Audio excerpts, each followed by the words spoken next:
அஸ்வின்ஸ் இனிப்பு காரம் பேக்கரி மற்றும் சைவ உணவகம். திருவாரூர் மாவட்டத்தின் பல்வேறு இடங்களில் நேற்று காலை முதல் பரவலாக மழை பெய்த நிலையில் மேலராதாநல்லூர், பாரதி மூலங்குடி, பூசங்கலாங்குடி, மேலமணலி உள்ளிட்ட பகுதிகளில் அறுவடைக்கு தயாராக இருந்த 800 ஏக்கர் பரப்பளவிலான நெற்பயிர்கள் சேதமடைந்துள்ளன. இது தொடர்பாக அந்த பகுதி விவசாயிகள் அளித்த பேட்டியை தற்போது பார்க்கலாம். கிராமத்தில் நிறைய பாதிப்பு ஏற்பட்டு போயிட்டியா, பங்கு பூரா எல்லாம் நிலம் பூரா எல்லாம் சாஞ்சி போயிட்டு, முன்னே ஏற்கனவே நாங்கள் ஒரு ட்ரிப்பு போட்டு தான் மழை எல்லாமே பாதிக்கப்பட்டு போயிட்டு, மறுபடியும் உரங்கரம் போட்டு நாங்கள் நிறைய செலவு பண்ணி பாதுகாத்தோம். இப்போ மறுபடியும் என்னென்னா இப்போ பேஞ்ச மழையில் நிறைய எல்லாமே அடிக்கடையாக சாஞ்சி போய் ஆளுஜனம் கூப்பிட்டாலும் வரமாட்டுறாங்க. மிஷினும் எல்லாம் திரும்பி போயிட்டுங்கய்யா.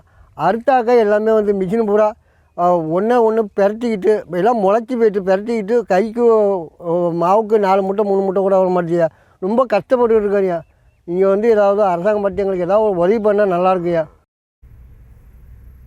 இது குறித்து கூடுதல் விவரங்களோடு இணைகிறார் செய்தியாளர் நேசராஜன். நேசராஜன், வணக்கம். விரிவான விவரங்களை வழங்கலாம்.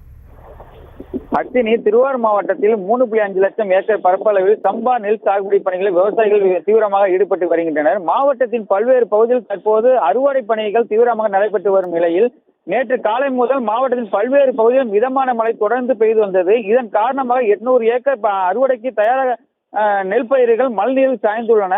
குறிப்பாக கண்கொடுத்தவனிதம், மேலராயநல்லூர், பாரத மூலங்குடி, பூசலாங்குடி, மேனமணலி, விக்கிரவாண்டியம், புழுதிக்குடி, பூந்தாளங்குடி, ஓகைப்பேரூர், மாயனூர், வடுவங்குடி, நாகராஜன் கோட்டகம், தென்பாதி உள்ளிட்ட பல்வேறு பகுதியில் அறுவடைக்கு தயாராக இருந்த 800 ஏக்கர் நெல் பயிர்கள் மழையில் சாய்ந்துள்ளன. இதனால் விவசாயிகள் வேதனை அடைந்துள்ளனர்.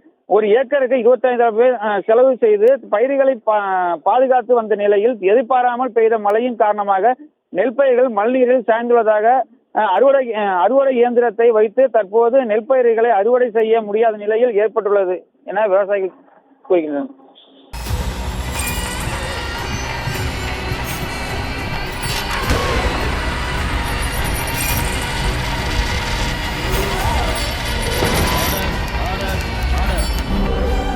நிகழ்தகவு குற்றங்களின் மறுபரிமாணம். நாள்தோறும் இரவு 10 மணிக்கு இணைந்திருங்கள் நமது நியூஸ் தமிழ் தொலைக்காட்சியோடு.